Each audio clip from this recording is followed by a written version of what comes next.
Datang perintah Allah yang maha pemurah dan maha tinggi setelah itu untuk membangun Ka'bah. Proses membangun Ka'bah. Allah yang maha murah, pemurah dan maha tinggi memerintahkan Ibrahim alaihissalam untuk membangun Ka'bah di pondasi dasarnya, namanya Bakkah.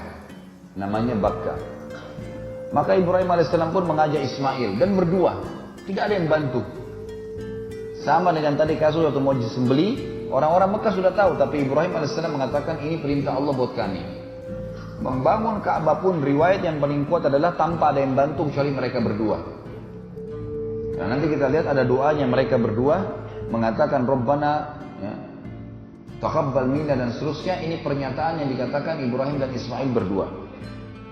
Dibangunlah Ka'bah pada saat itu dengan bangunan sangat sederhana. Zaman itu cuma tanah liat biasa, dikasih air, kemudian dicetak, gitu kan, dikeringkan, lalu kemudian disusun satu sama yang lain. Setiap kali Ibrahim alaihissalam selesai mengatur, karena dari tanah semennya pun kalau kayak kita sekarang semen itu adalah dari tanah yang dibasahin untuk menyatukan satu sama yang lain, gitu kan. Tidak ada sesuatu yang bisa dilakukan lebih daripada itu pada saat itu tentunya. Maka Ibrahim alaihissalam setiap kali sudah menyusun beberapa tinggi, beliau mundur ke belakang, kemudian melihat ke arah Ka'bah. Sudah stabil belum bangunannya nih? Beliau naik ke sebuah tempat agak tinggi sedikit supaya bisa kelihatan. Jadi matanya di tempat itu bisa menjangkau bangunan Ka'bah sudah rata atau belum. Tempat ini yang sering diinjak Ibrahim di titik yang sama untuk melihat Ka'bah, diabadikan telapak kakinya, dikenal dengan Maqam Ibrahim. Nanti kan kita bacakan ayatnya, gitu kan? Setelah selesai pembangunan Ka'bah tersebut, bangunan sudah selesai. Maka Ibrahim alaihissalam berkata kepada Ismail, cobalah hai Ismail cari sebuah batu yang keras. Cari batu-batu yang keras. Saya ingin menguatkan bangunan ini dengan batu-batu. Tak lama kemudian Ismail balik membawa Hajar Aswad. Hajar Aswad. Dan batu ini dalam sebuah riwayat sahih disebutkan turun dari surga, tadinya berwarna putih dan menjadi hitam karena dosanya anak Adam. Turun. Kemudian pada saat turun, Ismail salam membawanya. Kata Ibrahim, dari mana kau dapat ini? Dia bilang dari Allah. Dia datangkan dari Allah. Lalu Ibrahim alaihissalam meletakkan Hajar Aswad pada tempatnya yang sekarang. Setelah itu, Allah subhanahu wa ta'ala memerintahkan agar Ibrahim dan Ismail menjaga rumahnya dari kemusyrikan. Dan diajarkan tata cara tawaf di sekitar Ka'bah. Yang dimulai dari Hajar Aswad dan mencium Hajar Aswad sebagaimana sudah sekarang menjadi bagian daripada rukun haji dan umrah, tawaf itu sendiri, dan disunnahkan untuk mencium Hajar Aswad dan sholat di belakang makam Ibrahim. Allah kekalkan semua perbuatan Ibrahim alaihissalam. Dan sekali lagi kata para ulama, selama ada orang tawaf, selama Ka'bah dijadikan kiblat, rujukan bagi umat Islam, berapa juta orang yang sujud ke sana, berapa juta orang yang tawaf, berapa juta orang yang cium Hajar Aswad, berapa juta orang yang sholat di belakang makam Ibrahim, semuanya pahalanya kembali kepada dua manusia terbaik ini, Ibrahim dan Ismail alaihimus salatu wassalam.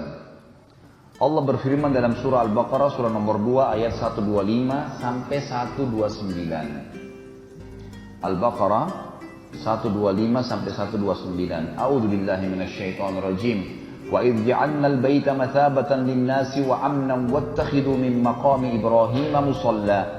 وعهدنا إلى إبراهيم وإسماعيل أن طهرا بيتي للطائفين والعاكفين والركع السجود وإذ قال إبراهيم رب اجعل هذا بلدا آمنا وارزق أهله من الثمرات من آمن منهم بالله واليوم الآخر قال ومن كفر فأمتعه قليلا ثم أضطره إلى عذاب النار وبئس المصير وإذ يرفع إبراهيم القواعد من البيت وإسماعيل ربنا تقبل منا إنك أنت السميع العليم ربنا واجعلنا مسلمين لك ومن ذريتنا أمة مسلمة لك وأرنا مناسكنا وتب علينا إنك أنت التواب الرحيم ربنا وابعث فيهم رسولا منهم يتلو عليهم آياتك ويعلمهم الكتاب والحكمة ويزكيهم إنك أنت العزيز الحكيم. Dan ingatlah ketika kami menjadikan rumah itu, Baitillah, Ka'bah, tempat berkumpul bagi manusia dan tempat yang aman. Semua manusia datang ke sana berbondong-bondong. Kalau kita lihat orang yang tawaf, orang yang jalan datang ke Masjid Haram, sholat, makin lama makin banyak. Sampai sekarang kerajaan Saudi memperluas Masjid Haram itu karena memang sudah tidak menampung. Allah menjelaskan, dan tempat yang aman. Subhanallah, Mekah itu tempat teraman di dunia. Orang mau keluar jam 3 subuh, jam 4, jam 2. Kondisinya seperti siang hari. Rame, padat, restoran ada, semuanya enak. Aman. Orang mau bolak-balik masjid, tidur di masjid, tidak ada gangguan. Allah sudah menjanjikan. Dan jadikanlah makam Ibrahim itu sebagai tempat sholat. Dikenang tadi, tempat telapak kaki Nabi Ibrahim AS.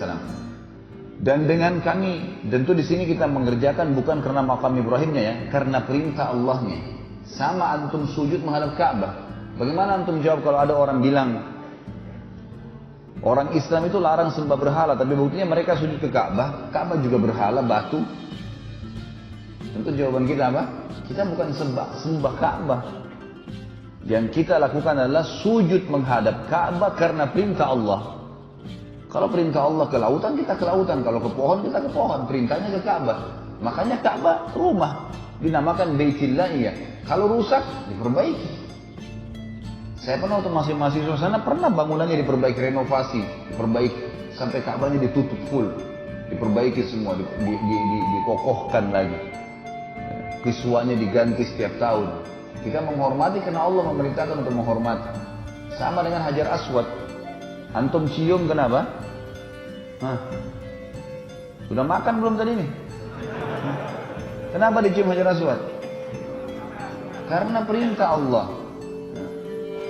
Kenapa kita tawaf? Karena perintah Allah. Kenapa kita sa'i? Karena perintah Allah. Kenapa kita menyembelih? Karena perintah Allah. Kenapa bahkan kita hidup di sini dan kita mengerjakan apa kita menikmati yang halal, meninggalkan haram, semua karena perintah Allah.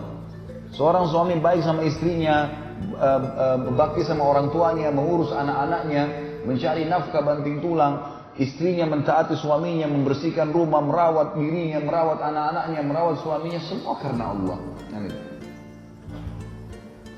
Pernah Umar bin Khattab berdiri depan Hajar Aswad, kemudian beliau berkata dengan suara keras di musim haji, supaya orang semua dengar, "Hai Hajar Aswad, saya benar-benar demi Allah tahu kau hanya batu biasa.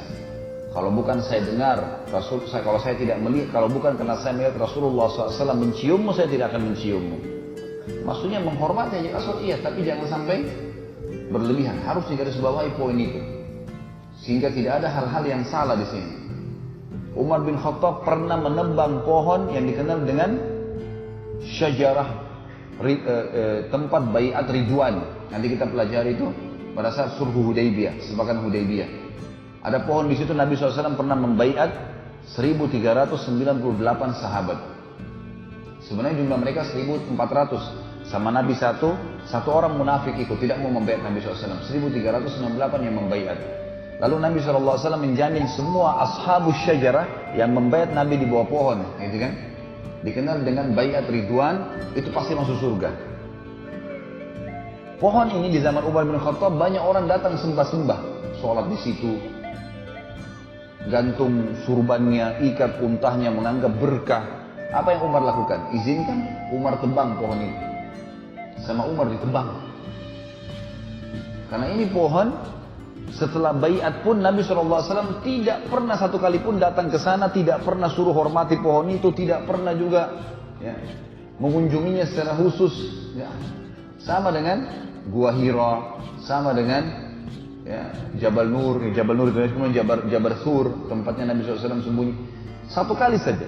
Setelah hijrah ke Madinah, setelah menerima wahyu, Iqra bismi rabbikal ladzi khalaq, ini setelah itu Nabi SAW tidak pernah ke Gua Hira, tidak pernah datang secara khusus ke gunung Jabal Nur, seperti banyak sekarang jemaah haji yang melakukan, sengaja naik jauh-jauh sampai ada yang jatuh, meninggal. Padahal Nabi SAW tidak pernah naik lagi di situ. Tidak pernah sama sekali, tidak pernah instruksikan, tidak pernah suruh sahabat. Padahal pembebasan kota Mekah terjadi sekali saja pada saat ya kejadian wahyu maksudnya ya, pada saat turunnya Iqra bismi rabbikal ladzi khalaq. Misalnya di atas ada orang gambar-gambar, tulis-tulis, taruh sejadah gitu. Sama juga di tempat-tempat lain. Ini kadang-kadang karena kesalahpahaman saja. semestinya tidak dilakukan. Lakukanlah seperti apa yang baginda Nabi SAW perintahkan.